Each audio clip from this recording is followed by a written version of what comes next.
జ్యోతి ప్రపంచ మేధావి అయినటువంటి డాక్టర్ బిఆర్ అంబేద్కర్ గారి యొక్క 132వ జయంతిని ఉపయోగించుకొని స్వతంత్రించుకొని ఈ రోజున మేము నగరాల్లో ఉన్నటువంటి జై ఏకల డాక్టర్ బాబాసాహెబ్ అంబేద్కర్ 132వ జయంతి ఉత్సవాలు యావత్ భారతదేశ వ్యాప్తంగా కూడా ఘనంగా నిర్వహించుకుంటా ఉన్నాం. ప్రపంచంలోని అనేక దేశాలు డాక్టర్ బిఆర్ అంబేద్కర్ గారిని స్మరించుకుంటూ ఉన్నాయి. ఆయన ఇచ్చిన రాజ్యాంగం ఎంతో కష్టపడి రచించి మనకు అందించినటువంటి రాజ్యాంగం ద్వారా ఈ దేశంలో రాజ్యాంగ పరిపాలన సాగుతూ ఉంది. అణగారిన వర్గాల అభ్యున్నతి కోసం, అన్ని వర్గాల సంక్షేమం కోసం ఏ విధంగా వ్యవస్థలు ముందుకు పోవాలనే దాని మీద మరి ఆయన ఇచ్చిన రాజ్యాంగం ద్వారానే పరిపాలన చేసుకున్న పరిస్థితి అందరికీ తెలుసు. కానీ భారతదేశంలో 29 రాష్ట్రాలు ఉంటే ఒక రాష్ట్రంలో మాత్రం డాక్టర్ బాబాసాహెబ్ అంబేద్కర్ గారు అందించినటువంటి రాజ్యాంగం అధపాతాళానికి అణచివేయబడతా ఉంది, బురదలోకి కుక్కబడతా ఉంది, ప్రతిరోజు అవమానించబడతా ఉంది. అదే రాష్ట్రం ఈ ఆంధ్రప్రదేశ్ రాష్ట్రం అని చెప్పి బాధపడతా ఉన్నా ఆ ముఖ్యమంత్రి జగన్మోహన్ రెడ్డి అని చెప్పడానికి చాలా బాధేస్తూ ఉంది, సిగ్గేస్తూ ఉంది. డాక్టర్ బాబాసాహెబ్ అంబేద్కర్ని ఒక్కసారి గుర్తు తెచ్చుకోవాలి. నీకు అధికారం ఇచ్చింది ఆయన, వ్యవస్థలు తయారు చేసింది రాజ్యాంగం, న్యాయ వ్యవస్థ, జ్యుడిషియరీ ముఖ్యంగా భ్రష్టు పట్టిస్తూ ఉన్నావు.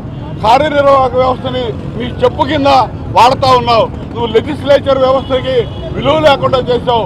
4వ కాలుగా ఉన్నటువంటి మీడియాని నీ ఉక్కు సంఖ్యల మధ్య బంధించి వేసావు, నాశనం చేసావు ప్రజాస్వామ్యాన్ని రాష్ట్రంలో. ఇప్పటికన్నా బుద్ధి తెచ్చుకోండి, ఇప్పటికన్నా మేల్కొనండి, డాక్టర్ బాబాసాహెబ్ అంబేద్కర్ గారిని గుర్తించండి. ఎందుకంటే అనేక సంక్షేమ కార్యక్రమాలు, దళితులకు ఉన్నటువంటి 27 సంక్షేమ కార్యక్రమాలు మొత్తం రద్దు చేసిన ముఖ్యమంత్రి ఎవరన్నా ఉన్నారంటే అది జగన్మోహన్ రెడ్డి. అవునా కాదా అని మిమ్మల్ని అడుగుతా ఉన్నా. ఎందుకంటే ఈ దేశానికి స్వాతంత్రం వచ్చి 75 ఏళ్ళు అయింది. ఏ ముఖ్యమంత్రి కూడా ఈ సాహసం చేయాల. మనకంటూ దళితులకు ప్రత్యేకంగా కొన్ని రాయితీలు, రాజ్యాంగ రక్షణ, రాజ్యాంగంలో హక్కులు కల్పించారు. అవి ఈ రాష్ట్రంలో అమలవుతా ఉన్నాయా? దళితుల మీదే దళిత అట్రాసిటీ యాక్ట్లు పెట్టి వేధిస్తున్నటువంటి ప్రభుత్వం ఏదంటే జగన్మోహన్ రెడ్డిని చెప్పుకుంటా ఉన్నాం. ప్రతి ఒక్కళ్ళు కూడా బాధపడిపోతూ ఉన్నారు, భయపడిపోతూ ఉన్నారు. మన హక్కుల గురించి అడగాలంటే ప్రజా సంఘాలు, దళిత సంఘాలు రోడ్డు మీదకి రావాలంటే భయపడిపోయే పరిస్థితి. ఎస్టీ కార్పొరేషన్ ఏమైపోయిందో తెలియదు, ఎస్టీ కార్పొరేషన్ ఏమైందో తెలియదు. ఒక్కడికన్నా రుణం ఇచ్చారా? మా ప్రభుత్వంలో చంద్రబాబు నాయుడు గారి హయాంలో 4 లక్షల మంది పైన రుణాలు ఇచ్చామని మేము గర్వంగా చెప్పగలం. నువ్వెంతమందికి ఇచ్చావు జగన్మోహన్ రెడ్డి అని నేను అడుగుతా ఉన్నా. ఒక్క పథకం అమలవుతా ఉందా? విదేశీ విద్య ఏమైంది? ఇవాళ విద్యోన్నతి పథకం ఏమైంది? ల్యాండ్ పర్చేస్ స్కీములు ఏమైనా దళితులకు రావాల్సిన పథకాలు అని చెప్పి నేను అడుగుతా ఉన్నా మిమ్మల్ని. ఇదంతా ద్రోహం కాదా?